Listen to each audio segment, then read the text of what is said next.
mula nung nag-abroad ka, after 3 months, nagsimula lang magpagawa ng kusina. Magkano pinapadala mo? Pagkatapos ng kusina, nagpagawa ka ng garahe. Tapos ni garahe, nagpagawa ka ng kwarto. Pagkatapos ni kwarto, nagpagawa ka ng garden.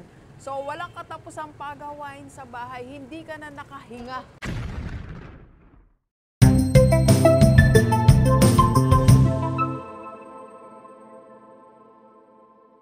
Okay, so pag-usapan naman natin mga OFW, mga maling paggastos ng mga OFW. Okay? Let's go. Let's go. Alright, so naglista ako dito ng 5. Unang maling paggastos ng mga OFW. First, meron tayong tinatawag na sikretong gastos.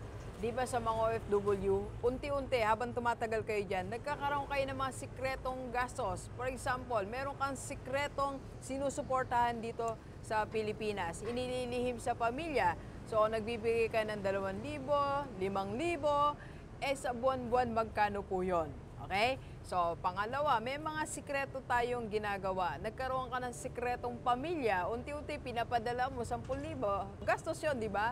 Sikretong bisyo. So, anything, mga sikreto na ginagawa natin, dagdag gastos po yan sa atin. Okay? So, pangalawang maling paggastos sa mga OFW, tinawag ko po siyang compounding expenses. Ito yung misan o yung simula, nagbigay ka lang, tumulong ka lang. Halimbawa, sa mga pamangkin mo, una, nagbigay ka lang ng baon. So, pangalawa, nung katagalan na, nagbibigay ka ng tuition fee. Nung medyo tumagal na ng konti, ikaw na palang nagpapaaral. So, ang intention mo lang, tumulong lang muna. Pero naging compounding na siya. Habang tumatagal, dumadagdag na yung ginagastos mo. Di ba, di mo ba nahalata, dati pinag-aral mo lang. Tapos, anong nangyari? Pinakasal mo pa.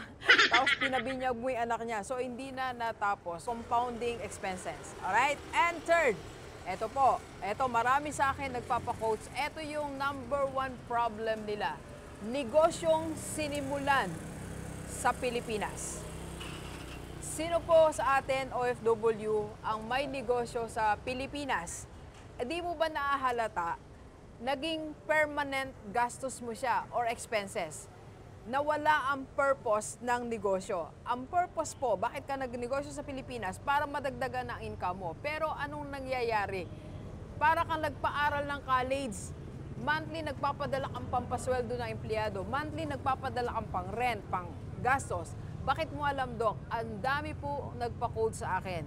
May nagpatayo ng grocery, nagkaroon ng piggery, iba-ibang negosyo. So, bukod sa puhunang inilabas nila, monthly nagbibigay pa sila. Hindi na umakyat ang income. Kaya sabi ko nga po sa atin lahat, sa mga gustong magnegosyo, mag-ipon muna kayo ng capital. Pag-uwi nyo, i-full blast yung pagninegosyo nyo. Okay?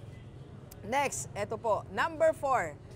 Walang katapusang pagawain. Hindi mo ba nahahalata, mula nung nag-abroad ka, after 3 months, nagsimula lang magpagawa ng kusina.